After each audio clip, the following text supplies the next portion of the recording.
जल्दी से चलते हैं पटना। रोहित सिंह हमारे साथ मौजूद है, पटना साहिब से खुद चुनावी मैदान में है इस वक्त। रविशंकर प्रसाद जिनके सामने जीत की बड़ी चुनौती, 19 में पहला चुनाव लड़ा था, हालांकि उसके पहले राज्यसभा के कई बार वो मेंबर रह चुके थे। वहीं दूसरी तरफ पाटलिपुत्र बगल वाली सीट मीसा भारती चुनावी मैदान में है, रामकृपाल यादव उनको बड़ी और कड़ी चुनौती दे रहे हैं। दोनों ही सीटों का क्या मिजाज समझाएंगे रोहित आप, और मुद्दा सबसे बड़ा क्या है इन दोनों सीटों का? जी बिल्कुल चित्रा, देखिए इस 2024 की सबसे बड़ी लड़ाई का आज आखिरी वार है जो वो देखने को मिलेगा और 7 बजे से वोटिंग जो है वो शुरू हो जाएगी। इस वक्त हम पटना साहिब सीट पर मौजूद हैं जहां से रविशंकर प्रसाद चुनावी मैदान में हैं और उनको इस बार टक्कर दे रहे हैं अभिजीत अंशुल, जो कि पूर्व स्पीकर मीरा कुमार के बेटे हैं। तो देखिए एक नए कैंडिडेट हैं, तो ऐसे में माना जा रहा है कि रविशंकर प्रसाद के लिए इस बार थोड़ा सा मामला है, कुछ हो सकता है उनके समर्थन में चला जाए क्योंकि कैंडिडेट नए हैं और इसीलिए, और युवा कैंडिडेट हैं। और रविशंकर प्रसाद लगातार यहाँ से एक सांसद रह भी चुके हैं। 2019 में वो यहाँ से चुने गए थे, उससे पहले शत्रुघ्न सिन्हा यहाँ पे जीतते थे। और देखिए पटना साहिब का जो पूरा गणित है ना, वो ये कायस्थ बहुल ये पूरा ये क्षेत्र है, पूरा ये कॉन्स्टिट्यूंसी है चित्रा।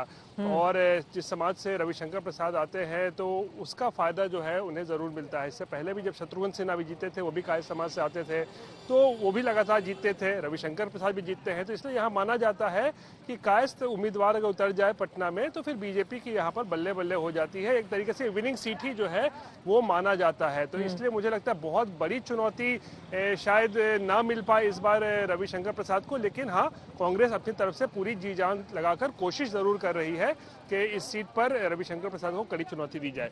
दूसरी तरफ अगर आप पश्चिमी पटना पे आ जाइए तो पाटलिपुत्रा की सीट, वहाँ से जो है लालू परिवार की जो है साख वो दाव पे लगी हुई है। मीसा भारती तीसरी बार चुनावी मैदान में उतरी हुई है। अब मीसा भारती जो है पिछले 2 बार से चुनाव लड़ रही हैं वहाँ पे 14-19, लेकिन उनके जो चाचा एक समय कहे जाते थे लालू के राइट हैंड रामकृपाल यादव 2014 में आरजेडी छोड़कर बीजेपी आ गए। अब वो चाचा जो है उनको बार बार हरा दे रहे हैं, 2 बार 2014 में भी रामकृपाल ने उन्हें हराया, मीसा भारती को 19 में भी रामकृपाल ने हराया। इस बार एक बार फिर से कह सकते हैं तीसरी बार भी वही लड़ाई है। रामकृपाल चुनावी मैदान में है, मीसा भारती भी मैदान में है। और देखिए दिलचस्प बात यह है ना चित्रा कि लालू प्रसाद ने केवल अपनी बेटियों के लिए ही इस बार कैंपेन किया है। जितने भी आरजेडी उम्मीदवार हैं उनके लिए उन्होंने कैंपेन नहीं किया, लेकिन सारण में उन्होंने कुछ 2-4 दिन का वक्त बिताया रोहिणी के लिए, और मीसा के लिए भी थोड़ा बहुत कैंपेन जो 1-2 दिन है उन्होंने पाटलिपुत्र में किया है। तो लालू प्रसाद की बेटी की किस्मत भी जो है आज दाव पर लगी है।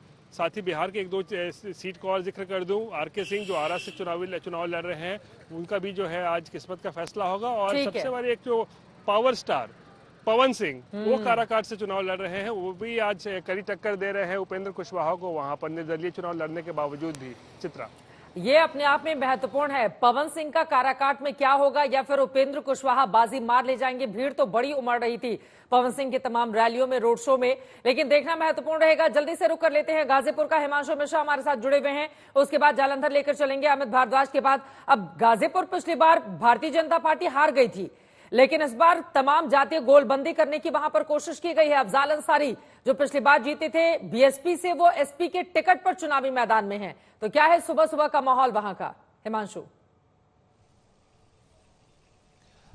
सुबह सुबह इस वक्त मैं मौजूद हूं यहाँ के ही एक गांव के प्राथमिक विद्यालय के अंदर, जहां पर बनाया गया है वोटिंग सेंटर। और यहां पर आप देखिए तैयारियां, जो तमाम लोग हैं वो लोग यहां पर पहुंच गए हैं। पुलिस यहां पर आपको दिख रही है।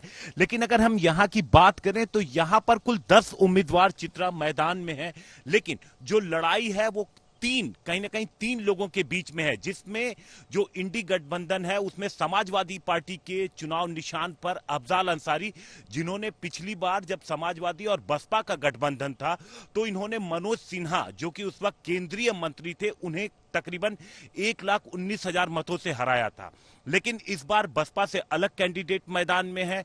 कांग्रेस और इंडी गठबंधन की तरफ से मैदान में है, जहां पर अफजाल अंसारी, और बीजेपी की तरफ से है पारसनाथ। तो ऐसे में यहां पर मुकाबला त्रिकोणीय हो गया है, क्योंकि बसपा का कैडर भी यहां पर काफी मजबूत है।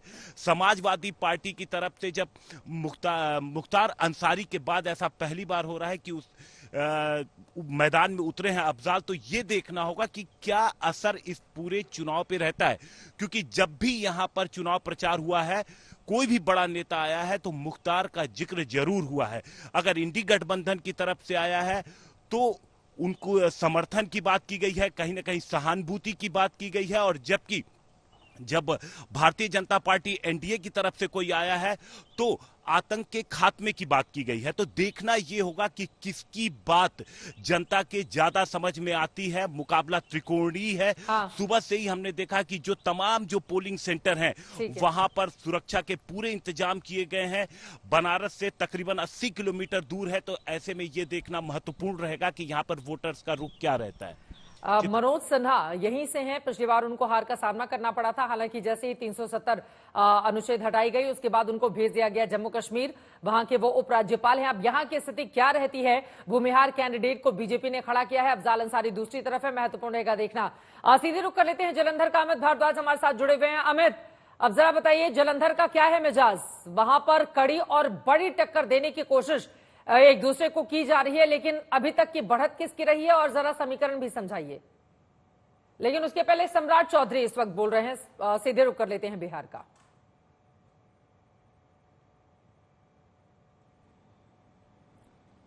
हमारा जो चुनाव लोकसभा का आज अंतिम दिन, अंतिम पड़ाव पर जा रही है और आज देश की जनता जिस उत्साह के साथ, जिस उमंग और शांति के साथ, बिना शोर के एक बड़ा परिवर्तन, एक बड़ा माहौल, एक नए विश्वास के साथ वो अपना वोट डालने जा रही है।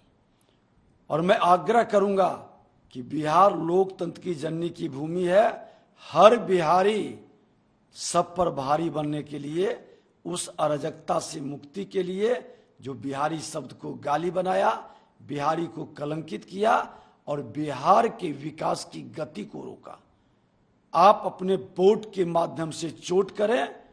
बिहार के फिर से पुनर्जागरण का यही समय है, सही समय है। इसलिए हर व्यक्ति अपना वोट देकर बिहार का और देश का स्वामी विवेकानंद जी के सपना को साकार करें। 21वीं सदी भारत विश्व गुरु बने, इस राह पर हम सब भारतीयों को चलना चाहिए। लेकिन तेजस्वी यादव तो कह रहे हैं कि 4 जून के बाद बड़ा बदलाव होगा, उनको पूरा उम्मीद है कि वो लोग सरकार में आएंगे इंडिया अलायंस। देखिए, ये लोग सपना दिखाते हैं, सपना को बेचते हैं और उस सपना में महल सजाने का अपना रास्ता खोजते हैं, लेकिन इनका ताश के पत्ते की तरह महल ढह जाएगी। जो सपना इन्होंने सजाया है, ये सरकार में तो छोड़ दें, अपनी पार्टी को बचा लें, यही बड़ी बात होगी। इनकी पार्टी नहीं बचेगी, इनके परिवार की जिम्मेदारी समाप्त हो जाएगी। इनका कोई भी ऐसा विश्वसनीयता नहीं रह गया है जिससे लोग इनके साथ जुड़े। ये 17 महीना बराम 17 साल का जो नारा दिए हैं, उसकी गूंज 4 तारीख को सुनाई पड़ेगी।